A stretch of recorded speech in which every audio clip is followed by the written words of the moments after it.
this is how you operate the truck. When you first come in, you'll see these three switches right here. These are your main power switches. This top one right here is what controls all the lights. Your brake lights, your tail lights, your turn signals, your headlights. In this up position, they are off. This switch right here controls your dash lights. It has two levels. Up, the first level is just dim, and the next level up is bright. This right here is the lock switch. Every time you get in the truck, you need to push this switch up, which unlocks this top switch, and turn the top switch one click. With the switch one click over, it allows your taillights and your turn signals to operate.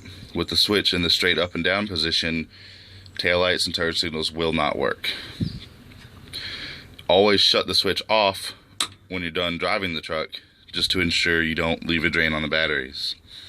So your first step when you get in the truck is you need to make sure you activate your taillights, brake lights, and turn signals. The next step over on the switch, once again, unlock it. That now turns on your headlights. Your high beam switch is the standard floor switch for high beams. If you come over here,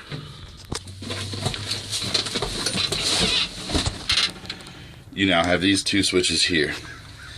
As you see, the first switch is battery on and off, and the second one is start, run, and off. You flip this first switch up, followed by the second one to start it. When you turn it on, you're going to have a buzzer going off. This buzzer goes on when your parking brake is on, which parking brake is right here, this lever. Parking brake will activate the buzzer, as well as air pressure. When air pressure is below 60, the buzzer will go off, and you should not move until it is above 60. So I'm going to show you how this starts, and you'll hear the buzzers go off as soon as I flip this switch. So this one up, and once this one comes on, there's that buzzer. You see this light telling you low air.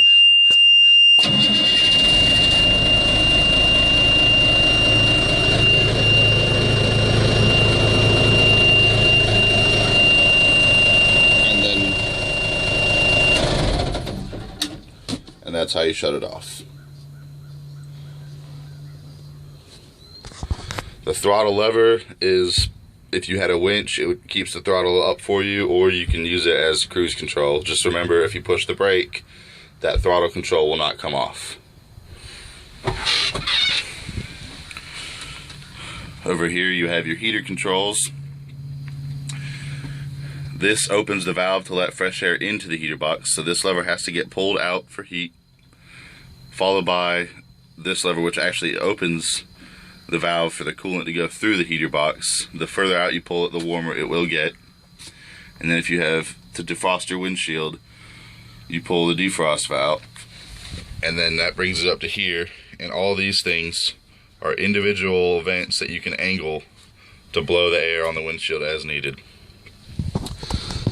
The blower fan switch for the heater is right here. So with the heat on, it is low this way and high to the other side. Straight up and down is off. This right here is your emergency kill switch. So if for some reason the motor does not shut off when you flip these two switches, this will shut the motor down regardless of what is going on. If you do pull that switch, there is a lever under the hood that has to be reset before the truck will start again. For four-wheel drive, right here, you just flip this switch to this side. Four-wheel drive is engaged. Flip it the other way, you'll hear air hiss, and four-wheel drive is disengaged. Right above that, you have your windshield wiper. Turn to the left to engage, right to off. You have two wiper buttons, one for each windshield. So the right one controls the right, the left one controls the left.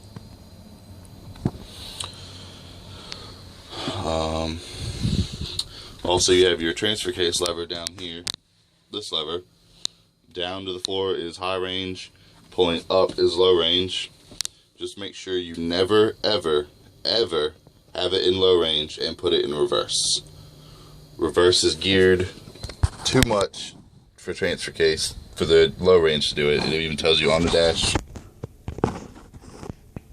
do not use low range in reverse. It will destroy the transfer case. That is about it. If you have any questions, give me a call. But it's a fairly simple truck to operate. Also, I forgot, there is no park for the transmission.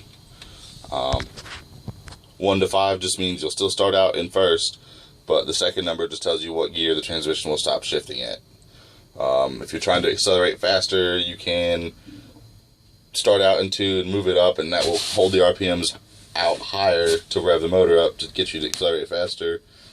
I find there's no need to do that. Just put it in 1 through 5 and it'll take care of itself.